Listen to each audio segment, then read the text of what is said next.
தன்விகா. எனக்கு பிடித்த கவிஞர் மகாகவி பாரதியார்.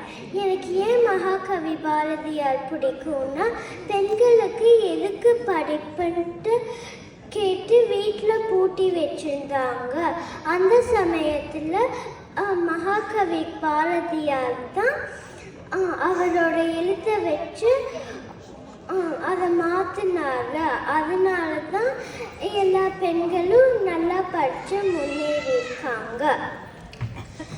நான் ஒரு பாரதி கண்ட புதுமை பெண்ணாக இருக்கணும்னு ஆசைப்படுறேன்.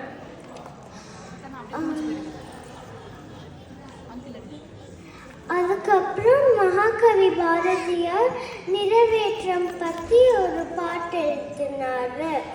அந்த பாட்டு நான் இப்போ உங்களுக்கு பாடுறேன். வெள்ளை நிறத்தொரு